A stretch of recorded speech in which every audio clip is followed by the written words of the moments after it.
നമ്മൾ ഒരു നന്മ ചെയ്യാൻ ഉദ്ദേശിച്ചാൽ നമ്മുടെ റൂഹിൽ നിന്നും ഒരു കസ്തൂരിയുടെ ഗന്ധം അടിച്ചു വീശും.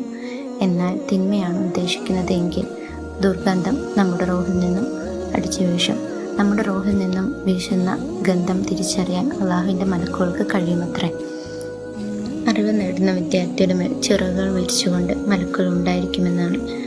അവർ അറിവ് നേടുന്ന ആളുകളുടെ പാപങ്ങൾ പൊറുക്കുവാൻ വേണ്ടി അള്ളാഹുവിനോട് ദുആ ചെയ്യും. നന്മ ചെയ്ത് ജീവിതം മുന്നോട്ട് കൊണ്ടുപോകാനും ചീത്ത പ്രവർത്തനങ്ങളിൽ നിന്ന് വിട്ടുനിൽക്കാനും അള്ളാഹു തൗഫീഖ് നൽകുമാറാകട്ടെ.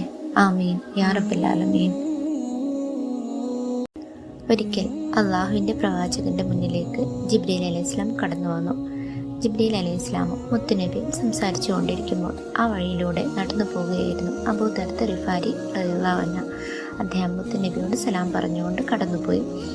ആ സമയം ജിബ്രീൽ അലൈഹിസ്ലാം മുത്തുനബിയോട് ചോദിച്ചു, അബൂ ദർദ റിഫാരി അല്ലയാ പോകുന്നത്? മുത്തുനബി അത്ഭുതത്തോടെ ജിബ്രീൽ അലൈഹിസ്ലാമിനോട് ചോദിച്ചു, ഇദ്ദേഹത്തെ നിങ്ങൾക്ക് എങ്ങനെയാണ് പരിചയം? ഇസ്ലാം മുത്തുനബിയോട് പറഞ്ഞു, നബിയെ, ആ പോകുന്ന സഹാബിയെ മലക്കുകൾക്ക് മുഴുവൻ പരിചയമുള്ള സഹാബിയാണ്. ദുനിയാവിലെ ജനങ്ങൾ അറിയുന്നതിലും അള്ളാഹുവിൻ്റെ മലക്കുകൾക്ക് പരിചയമാണ് അദ്ദേഹത്തിന്. പാവപ്പെട്ട സഹാബിയാണ്. ദിവസങ്ങളോളം സംസം വെള്ളം കുടിച്ചുകൊണ്ട് ദിവസം കഴിക്കുന്ന സഹാബിയാണ്. മലക്കുകൾ ഇഷ്ടപ്പെടാനുള്ള കാരണം എന്താണെന്ന് ചോദിച്ചാൽ, ദുനിയാവിനെ വലിച്ചെറിഞ്ഞ ആളാണ് നബിയെ. ആഹാരത്തിനെ ഇഷ്ടപ്പെടുന്ന മനുഷ്യനാണ് അദ്ദേഹം.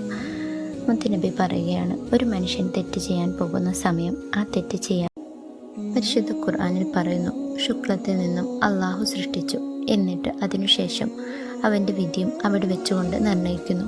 പിശാചിനും മലക്കുകൾക്കുമിടയിൽ നമ്മൾ ജീവിക്കാൻ ആരംഭിക്കുകയാണ്. മലക്കുകൾ നന്മയിലേക്കും പിശാച് തിന്മയിലേക്കും നമ്മെ നയിച്ചുകൊണ്ടിരിക്കും. എന്തിലേക്ക് പോകണോ എന്നുള്ളത് നമ്മൾ തീരുമാനിക്കണം. അവസാനമായി നമ്മൾ കാണുന്നതും മലക്കുകളെയാണ്.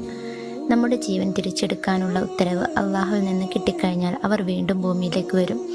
സൂറത്തുൽ ഫുസ്സിലത്തിൽ 30-ാമത്തെ ആയത്തിൽ പറയുന്നു, ആകാശലോകത്ത് നിന്നും ഇറങ്ങി വരികയാണ്, നല്ലവർക്ക് സന്തോഷ വാർത്തയും ചീത്തവർക്ക് നരകത്തെക്കുറിച്ചുള്ള ഭീതി പടർത്തുന്ന കാര്യങ്ങൾ അറിയിച്ചുകൊണ്ട്. പിന്നീട് നമ്മളെ ഖബറിൽ ചോദ്യം ചെയ്യാൻ വരുന്നതും അവർ തന്നെയാണ്. അതുപോലെ അള്ളാഹുവിൻ്റെ മുമ്പിൽ അനുകൂലമായും പ്രതികൂലമായും